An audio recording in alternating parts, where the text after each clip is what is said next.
Welcome back, fellow armchair generals. This is Gamer 1745 here with my continuing playthrough of Hearts of Iron 3 with Black Ice 9.11, and yes, we're playing as Japan.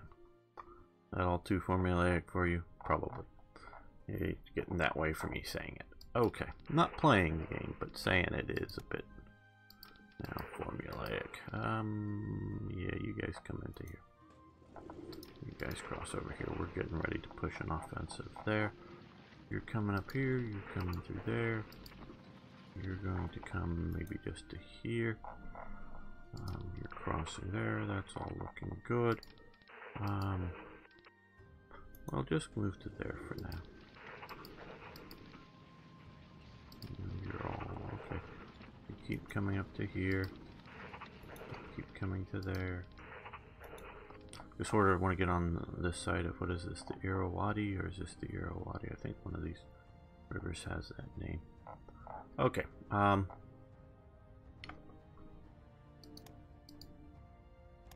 yeah, we can go take a look and see how things are going off. On the East Front particularly, okay. Germany's doing okay for 42. I mean, originally in 42 they had most all of Ukraine. Good. And of course they were sitting a bit more outside of Leningrad, and probably around in here. Most of the southern front's weaker. Okay, basic education investment has advanced. Okay, yeah, we're done with that.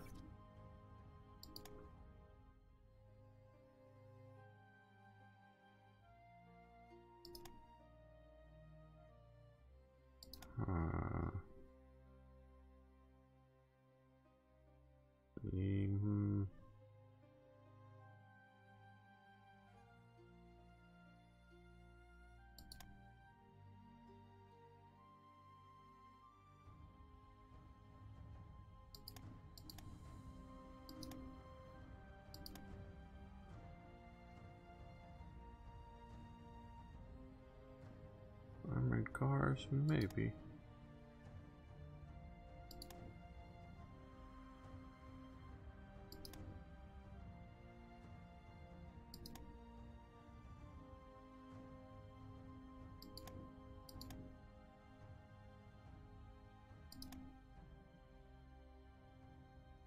Well, maybe it's time to start doing some,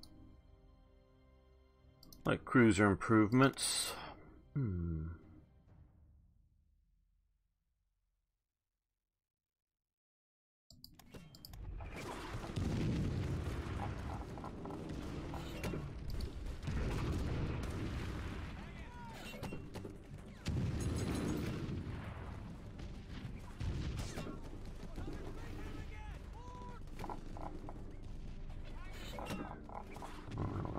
Here, oh, here, okay, yes. These guys have made it on board, and we're going to invade here. Occupy that, and how are we doing for reorganization? Oh, here.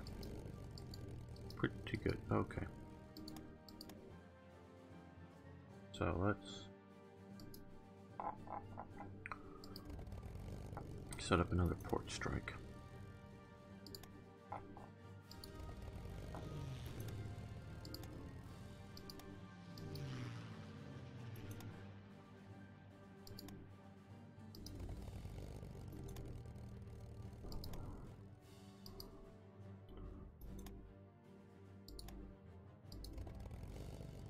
Oh, you guys get to...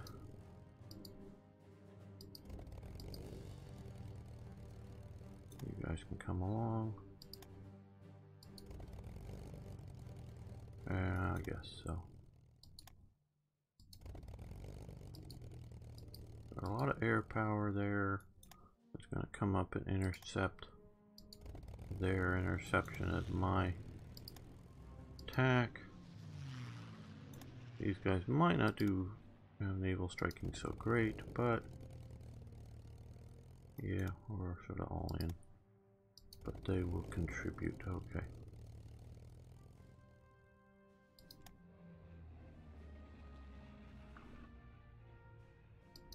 Okay, we've lost one. Okay, yeah. You guys come right to here. Move order.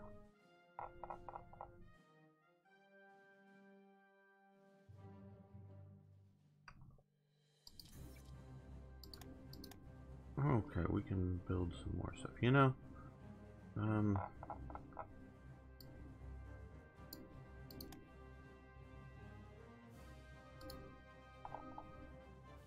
I am definitely finding that I could use longer range submarines. No, these guys can do that. Okay, good. Land passively.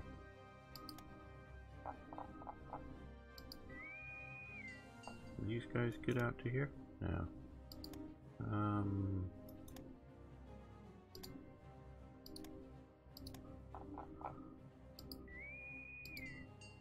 Okay, so, you know,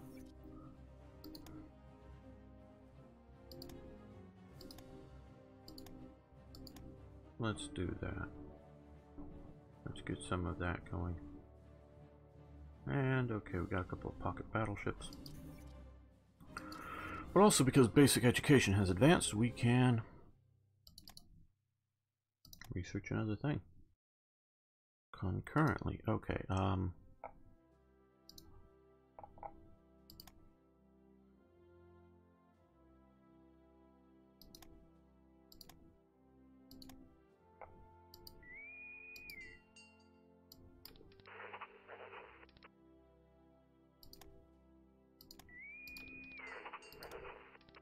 okay, these guys.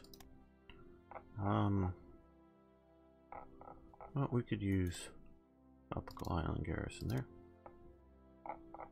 So head that way. And I'm reinforcing the Hawaiian garrison. Maybe I should have used these guys here. I don't know. That probably would have been better. But, well, it leaves these guys available to invade down here, maybe. Motor torpedo boat. Okay, a lot of air power there, though.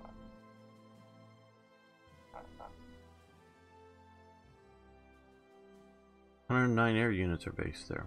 Wow. Wow. Maybe we should hit down there instead. Let's do that. Okay. Yes.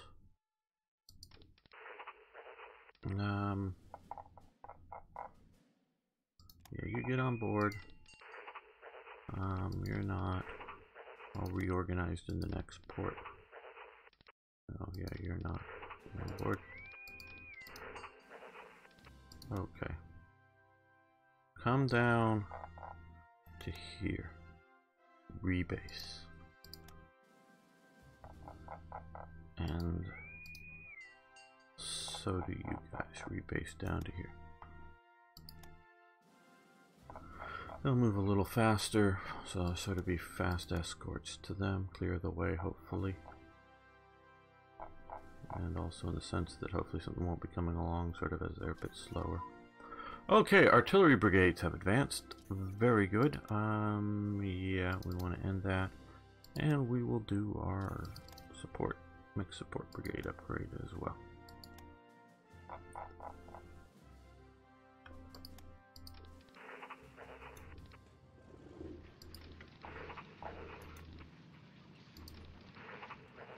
Okay, come on.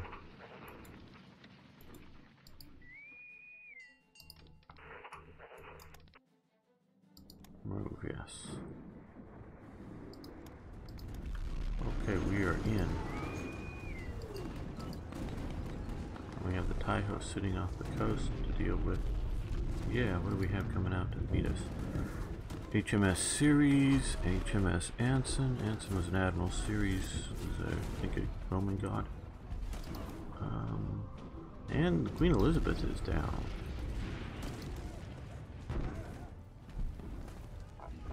Okay,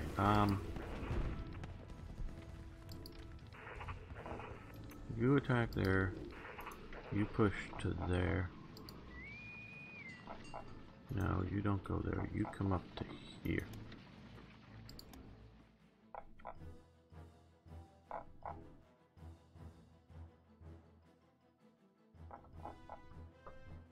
Okay, and I had the heavy transport fly into here.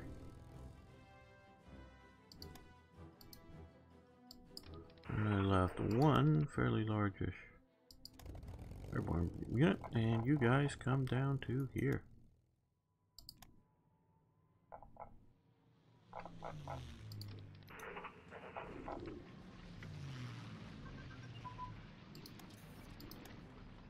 Okay, capital ship anti-aircraft fire controls advance. Good, better aiming. That's nice. We like that. Grayed out. Okay. No, is it? Yes. Something else is too far in advance. We'll check that out in a moment. Yeah. Anti-aircraft fire control for carriers. That looks like a good thing to have. And damage control systems will be probably next on first aid. Yes, so let's stop both of these because I see they're both 45.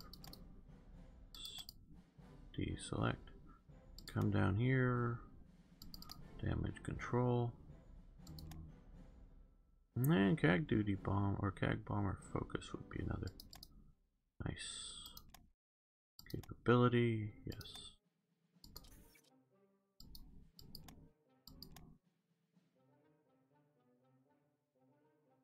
Okay, and okay, we got another pocket battleship.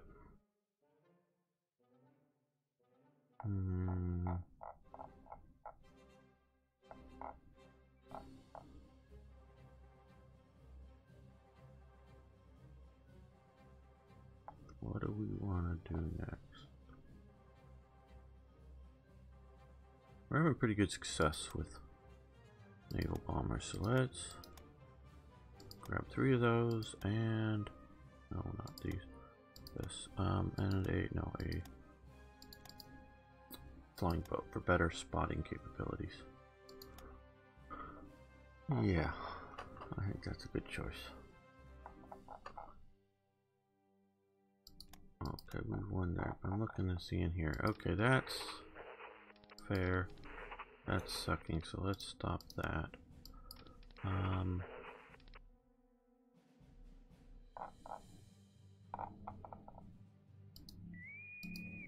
Let's move these guys over here and pick up one of the...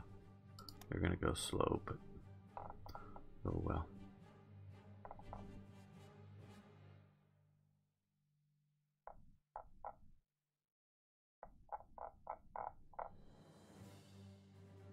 How is our...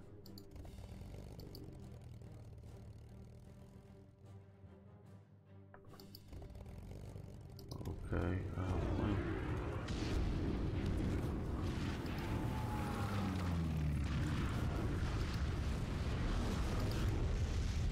you guys should be able to deal with... Oh, ooh, they got... Uh-oh.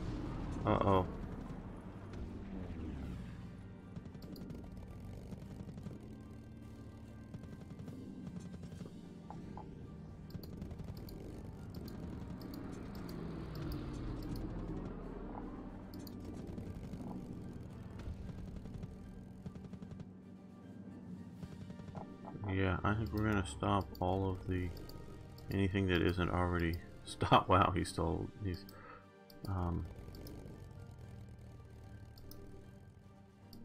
anything that might still be on port strike duty. Stop. Port strike, stop. They got some reinforcements in there. Port strike, stop. Yeah, you're barely alive. Okay. Interception will still commence, but port strike is no.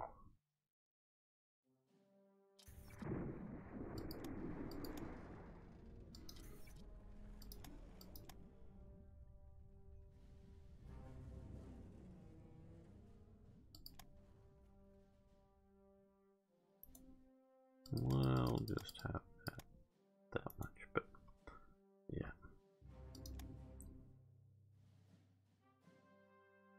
Okay, so yeah, okay, you're coming into here. Yeah, try to cross that river. You may not make it before they get there, but I think trying is a good idea. Okay, you're almost to there. And obviously both of these guys. Well, yeah, let's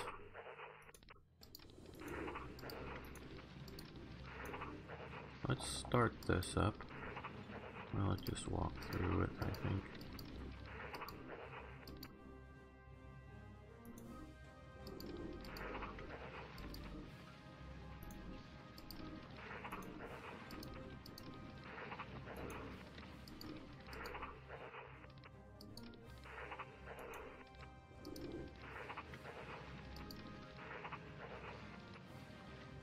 Okay, we got the HMS Anson off here too. Very good.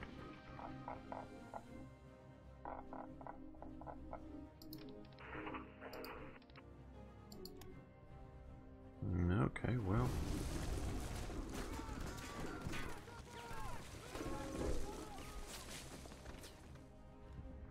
We'll see how well this goes.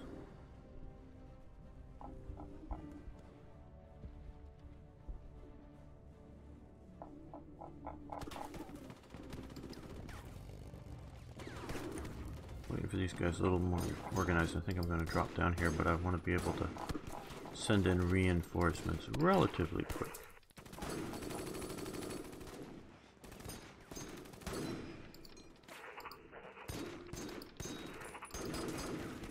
We'll stop that. We'll come back again when we get better. Okay. You guys, get on board your landing craft.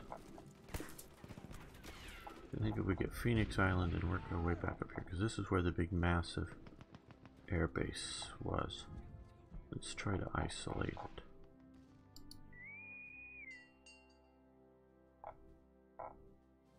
Come down to here.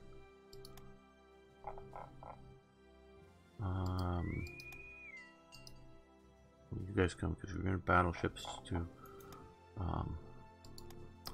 shore bombard. And you guys come and invade. Yes, invasion. There we go.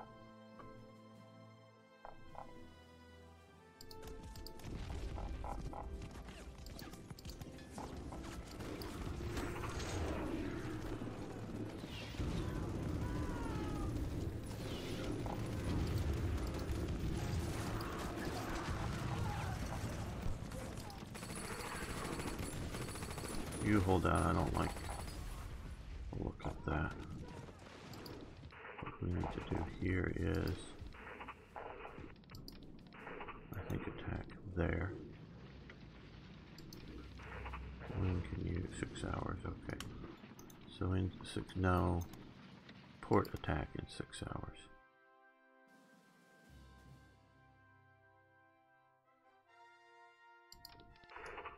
We might as well support the attack now.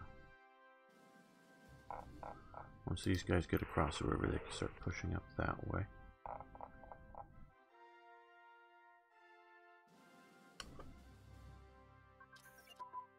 Okay, anti-submarine warfare escort technology is advanced, which allows us to build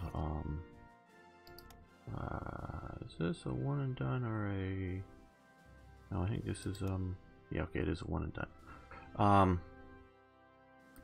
Which allows us to build an escort carrier. Now, in real life, these, okay, yeah, they've gotten, that's a better picture than the earlier thing for the light carrier. Escort carriers were often built on sort of merchant hulls. They moved relatively slow, maybe a bit fast-ish for a merchant vessel, but slow for surface warfare, you know, a battleship, even, but definitely slow for cruisers and destroyers and normal carriers. They had, and it can vary from time to time, you know, our model, but they generally carried about the same amount of aircraft that a light carrier did. But and often I think a bit of a shorter ship, but wider, so you could, you know, keep the aircraft handled below decks a little better. So yeah, so they're really good. Now in this game, just don't be fooled. You cannot place CAG units on an escort carrier. They are in essence basically super sub killers, because we can see here their submarine attack is 146 at current levels. It depends on, I think, gets, you know, modified by various technologies, and currently submarines that are 113, so, you know, significantly more than even a destroyer. And we can look at the prices, which isn't too heavy. I mean, you go down to that, to 4 for just one ICs in 196 days. About the same, a little cheaper for a destroyer, but I don't think they do a lot of some of the other stuff. So we're going to go, yeah, 4 would be fine. And we can also see they can spot 26 level versus 15, and these guys can't. Now, of course, the CAGs operating off of light carriers and carriers have good anti-submarine warfare too, so that's definitely better. But these are, since we don't have to build air units to sit on them and things like that, these will be good. Well, I'm going to move one to the top, I think, just to get one out there. These will be good anti-submarine warfare vessels, either independently operating or stick them with a few other vessels. We will see.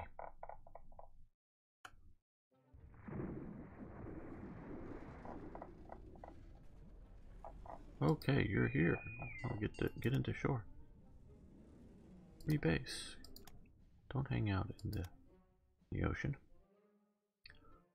We've got a hold of this one. I see a little bit of coal resources.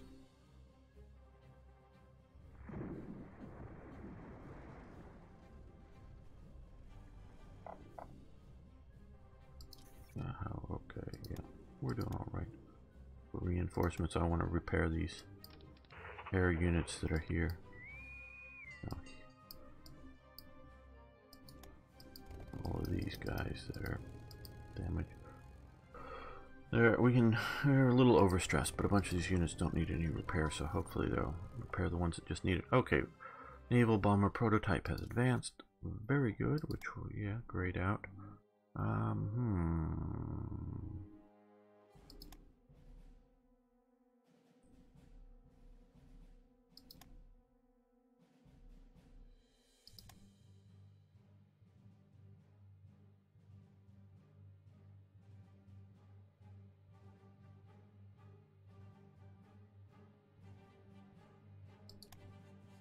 Yeah, I think cruisers and carriers are probably better to build than more battleships, though we may still build more battleships. I'm far from, you know, the idea of none of those. Okay, we can do a slightly bit more. So let's step over to heavy cruisers. Yeah, they also affect pocket battleships, and I plan on keeping building those. And medium bomber prototypes. I think that's also grayed out, and I think I used it somewhere, slot somewhere else, and we'll just do that for now.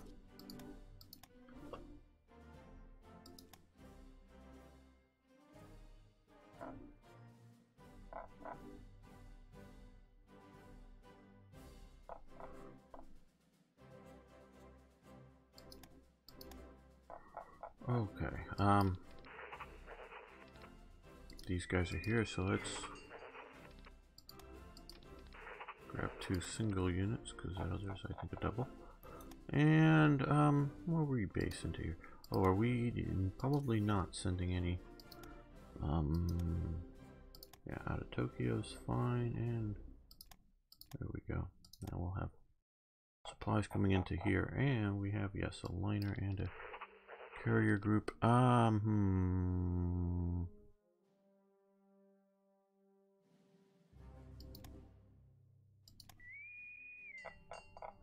I think they'll be helpful here in the jungle. Yeah, transport and dealing with one of these units to the other.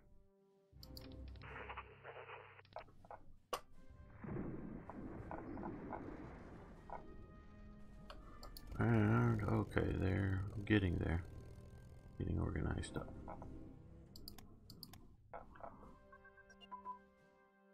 Okay, and okay, they're counterattacking, but we're here in fairly good order. Light bomber prototype. Yeah. Well, these guys have such a long, you know, once you start building them before you see them, so let's get those. Okay, I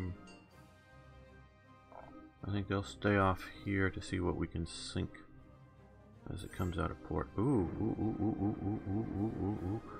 Where were we here? Oh, off of here. Okay. So they had, well, we killed at least 3 destroyers and 4,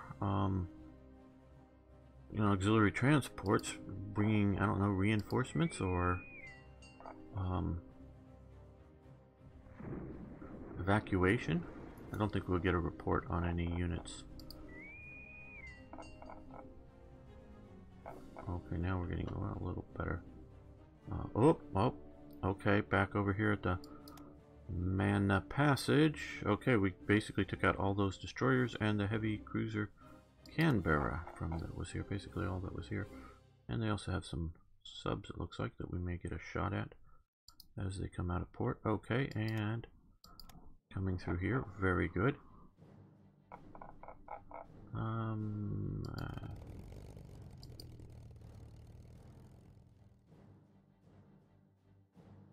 Okay, I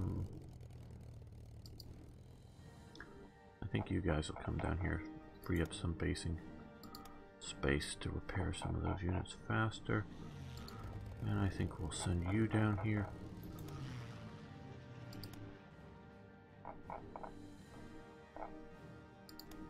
And you. Okay.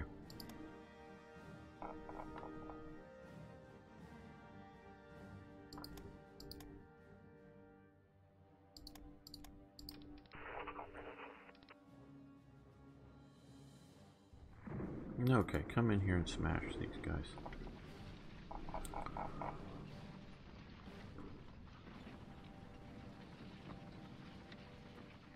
Now we also have a bunch of fighters up here.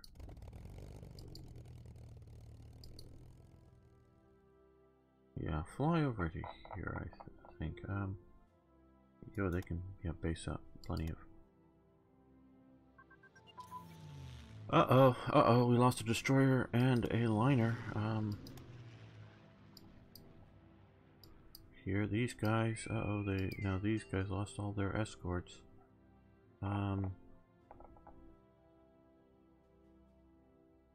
Well, let's start naval striking. They need better escort. Yeah, naval strike the area, hunt them down. You come up to there. Okay, industrial efficiency. Yeah, industrial efficiency can mean a lot of things. Ah, yeah, okay. As you may know, I collect a lot of pictures from World War II and other things.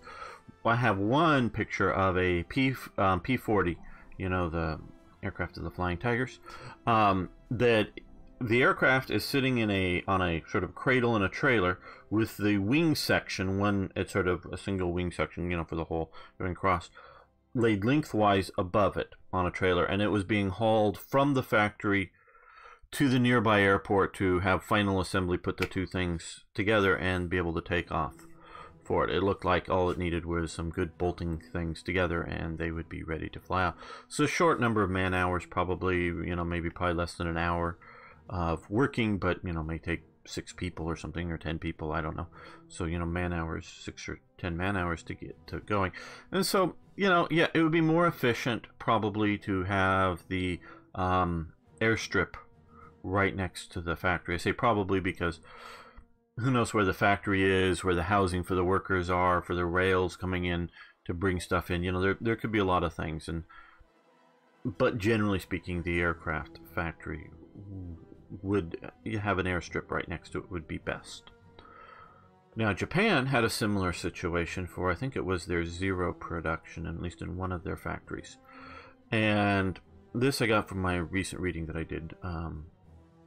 That late war, they were looking around to how to improve efficiency. And I forget, somebody sort of trying to be an Albert Speer of Japan, going around trying to figure this stuff out. And they were moving fully assembled Zeros from the factory to the nearby airfield, towed by oxen.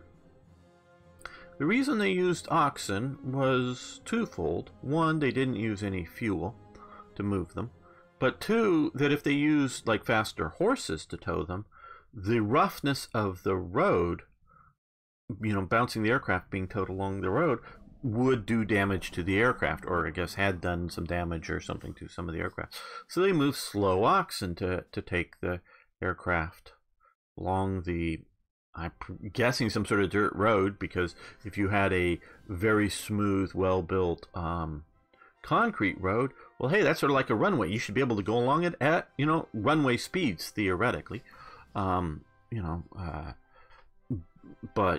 obviously, it could be twisting and turning, and you can't go that fast, and, so you could still tow the vehicles by a truck or something else in a much more rapid setting. So yes, there's some of these aircraft or production efficiency could be as basic as that, or it could be some, moving finished goods, component parts around, labor, housing, and all kinds of elements can be part of that. Or it could be, how efficiently does the factory floor work. I mean, there's all kinds of levels that efficiency could do. That we know. So yeah, it's, something that is a real question. That even the most efficient production of the war was the U.S. And Russia, the only reason it really did okay on some of that is because during the sort of mid-30s, because of the U.S. Depression, they approved sending over some production specialists from some of the car manufacturers in contracts to build some factories in the Soviet Union. And so I have to sort of,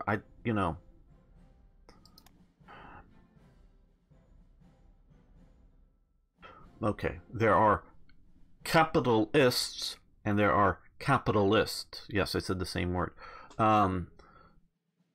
One, let's say capitalist A, is a person who has capital. Okay, he is a he has the means of production. Now he may be working inside of a fascist economy or a sort of traditional economy of some sort, state managed. But he has money, land, a factory, whatever. But he may not want competition. See, they're not necessarily and this is where the language of the left blaming capitalists, often they were originally talking about the big, big what we might call fat cats, or, somebody with lots of capital.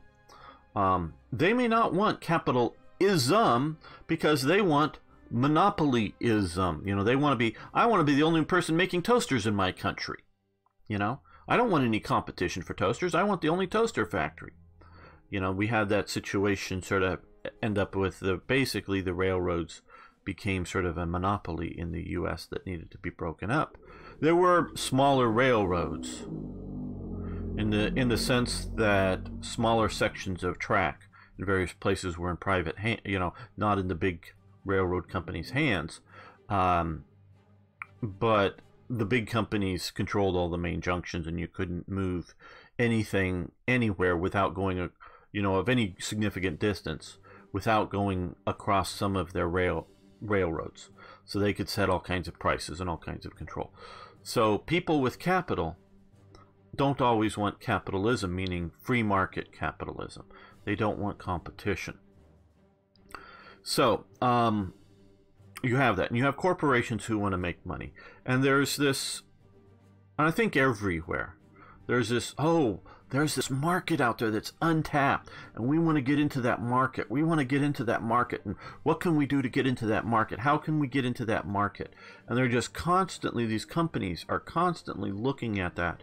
And we'll use China as sort of a current world situation is that there's all kinds of requirements for any company who's going to, like, not, well, maybe sell stuff to China, but more importantly, like, set up a factory. Oh, well, you have to give us all of the technical details of the product.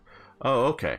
Well, do we? Yeah, if you're gonna, we got to give all the technical details. So the company gives up all the technical details, and then the Chinese say, yeah, thank you. We're not going to go ahead with that factory that we're going to build. And they do this a lot. And now that they've got the technical details, they go ahead and build the product, because international copyrights are basically not enforced in Chinese courts. Watching some YouTube videos year and a half ago, talking about some of this stuff, that basically always the Chinese courts will rule in favor of the Chinese company. Now, you might have legal, fights over it if there's two Chinese companies fighting over copyright issues. But if it's a Chinese company versus a foreign company, the courts in China go with the foreign company, no matter what the facts of the case are. So this is American or other international businesses are constantly being taken for a ride in trying to do business in China. From everything I know, maybe because I'm not in big business, I'm making the wrong decision, but I would never do business with China in the sense of some sort of joint venture. And they won't allow, whether it's a big company or a small company, just to come in and set up a completely foreign-owned entity in China, meaning I can't be a car manufacturer or a toaster manufacturer, decide, I want to buy this piece of land here and I want to build a factory on it and I want to sell my toasters. They'll never let you do that. You'll need a Chinese partner company. You'll need they want the foreign investment, but they want a certain measure of control, and may eventually be losing out. So it's really stupid for any companies that aren't Chinese to try to set up and do stuff in China. Similarly with in many cases with the Soviet Union, and I know clearly the Christie, Jay Christie, or no, Walter Christie. What's Christie's first name? The tank designer. He was a speed freak for tanks. Well, he came up with the Christie tank. It's actually a very good tank. Instead of having, let's come here, and light armor. Instead of having the drive wheel be this or this with the sprockets, either front or back, or theoretically both, he set it up so that the drive wheels would be these down here, or at least some of these. So the Christie tank could drive as a tank, or you could take the treads off and just drive it as the wheels on the road much faster. Just didn't have very good, rugged cross-country capability. And so it takes a short time for the crew to just unhook a track link. You drive off the track, roll the track up, stick it on the sides of the tank, and you're motoring and driving just fine. So, and in good conditions for wheeled vehicles, dirt roads, but in good shape dirt roads, you're doing just fine. Going over a field, you're doing okay, as long as it isn't too rough or too muddy or too whatever. And if it's going to get bad, you can put the tracks back on. And so Christie comes up with this pretty good tank, and he's trying to get everybody to buy it, particularly the U.S. Army. And two things are going on in the U.S. Army at this time. One, it's broke. Nobody's funding the U.S. Army because, hey, this is like in the late 20s, very early 30s. Who's going to invade America? Nazi Germany isn't even a thing yet. The Nazi Party's a thing, but Nazi Germany isn't. So, no one's really worried about a big, huge international war, in America at least. And, you know, other than, you know, is there going to be another version of Pancho Villa who comes across the American border and we need to send out a small expedition into Mexico or something? Other than that, no, the American Army, we don't need you, just sort of exist because, yeah, someday there'll be another war, though we've just had the war to end all wars. But, yeah, you know, we still sort of need the Army. Oh, but a Navy, because back in the 20s, Billy Mitchell's trying to get an Air Force going. They're not really buying it. So, yeah, we got the Navy. It's, you know, it's protecting us. Okay, so basically the Army's broke. That's one of the things. And the other thing is Walter Christie sort of has this, the ego of a genius, you know, and that he doesn't want to compromise, doesn't play well with others, because he knows he's right. No, he's not 100% right, but he's probably more right than at least most of the other people in America trying to, if anybody, trying to design tanks in America at that time. And so he rubs the Army procurement system, which, well, it still to this day has its intricacies, but before World War II, corrupt isn't the thing in that they are taking money for bribes. That is a very big no-no. But is sort of, you know, if a gun is designed and manufactured by Colt, yeah, we'll probably buy it. Manufactured by, what's your company name again? I haven't heard them before. What's this gun you're making kind of thing? I don't know about it. We better test it out and make sure. And so it's more of a, you know, of a, because like I say, even with like Crozier and whatever, you're really not getting any bribery, to the best of my knowledge, of really any sort of format. It's really more of a, you know, I don't know if old boys club is the right term for it, but it's a really sort of archaic procurement system. And if you're some of the sort of traditional companies that they're used to dealing with, fine. If you're somebody new, it's a real problem. Okay, so Christie just flops with his tank. Well, he's showing it off, and the Russians are hanging around. They go, yeah, this is nice. We need tanks. Well, why don't you send us a few? We'll pay for them. And Christie's, you know, basically almost literally broke or in massive debt or something at this time. Because he got some investors, I think, if I remember correctly, or something, you know, to build a few prototypes of his tanks. And, you know, so, like, he needs money. Okay, yeah, I'll sell you. Oh, and, yeah, and if we like it, we're going to buy many, ever so many of them. Or we'll license production in the Soviet Union.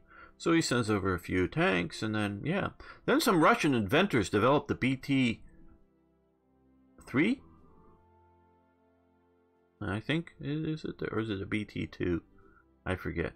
And start producing ever so many of those. And then they develop into the BT-5 and the BT-7. Those are all very clearly Christie tanks, to the point of you can take the tracks off and run the tires on roads. Now that inspires and develops into the T-34 series.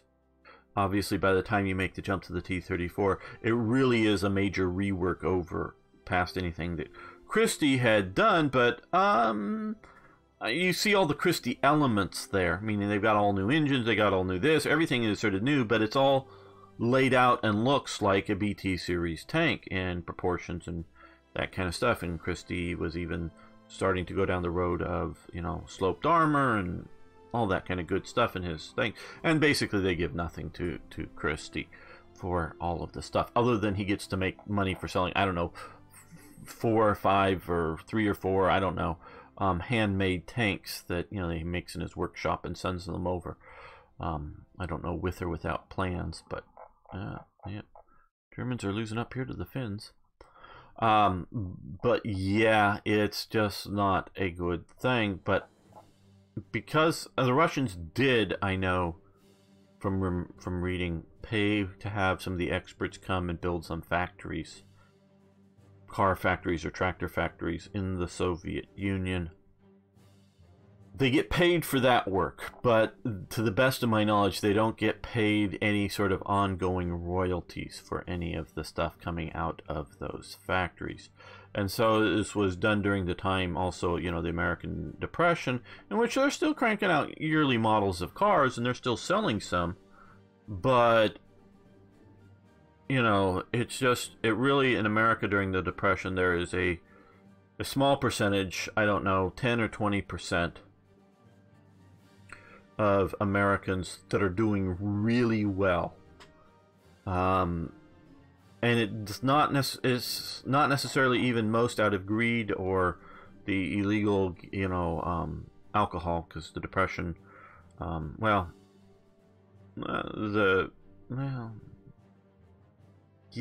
I'm trying to go 33 or 32, the goes off the Depression, yeah. It's late 20s. Yeah, sort of right around there. Some the alcohol gangsters is a little bit of it, but not so much.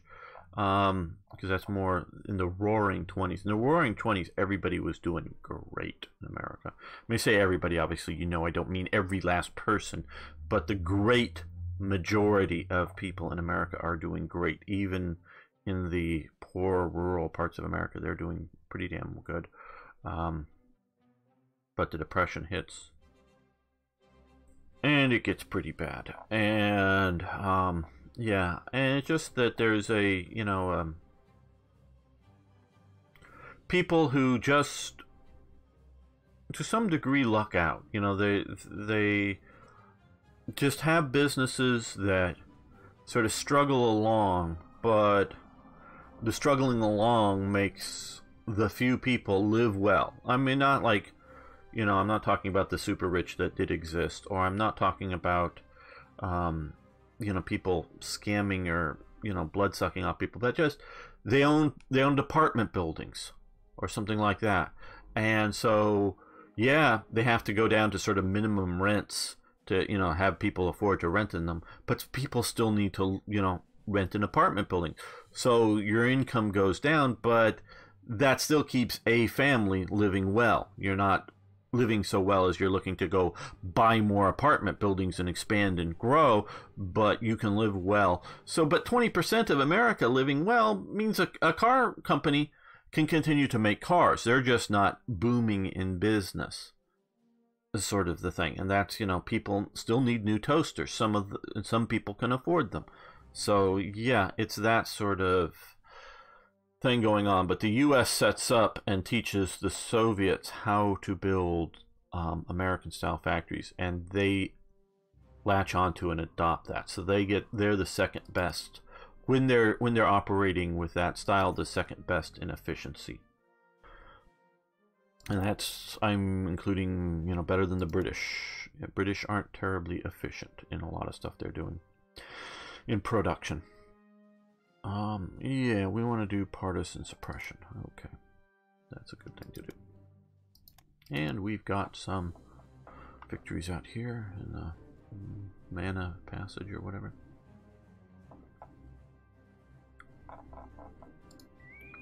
You're dashing home, hoping to miss them, I guess. And you're shot up a little bit.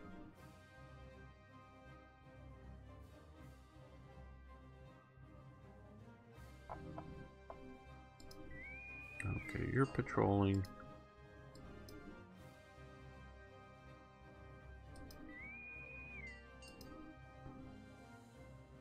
Okay, you guys come, let's see, to here and patrol.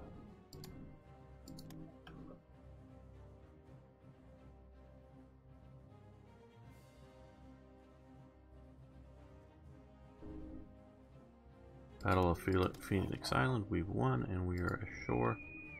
Great. Okay, you guys can go back to here. And these guys can come down there. They probably have a small minimum port, but let's run some supplies from Tokyo to Phoenix Island. Looks like we also need to go to Wewak too. And we should probably see about building more convoys.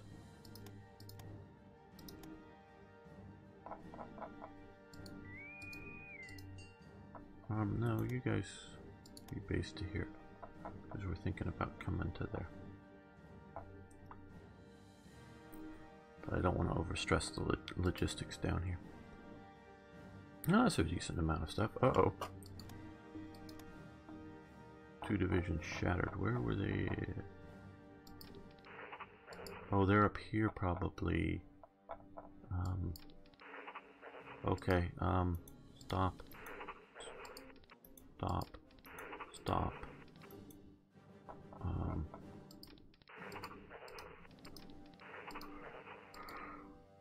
Stop. Stop. Stop. We're gonna lose this, I know, but okay, stop. Yes, major defeat. Okay. I think maybe we need to push a bit more this way to get them to pull out a bit more here. And they're going to counterattack, but fortunately we didn't have everything shatter on them.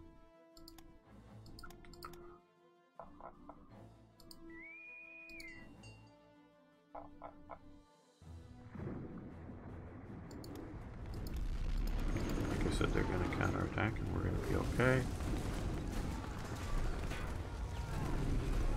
They may shatter on us, or at least lose organization levels to the point of no longer being able to attack. Okay. Artillery upgrade advance. Very nice.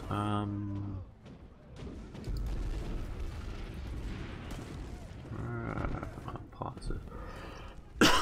Excuse me.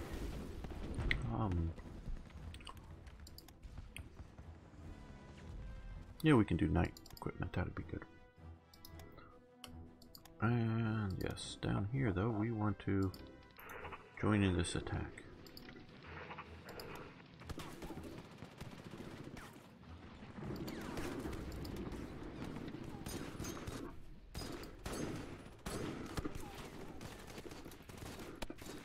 And I think we're going to end the episode here. I want to thank you for watching. Thanks for liking the videos. If you haven't already, please subscribe to the channel. And of course, I love hearing from you. So please post questions, comments, suggestions, ideas, corrections. See you next time for more Hearts of Iron.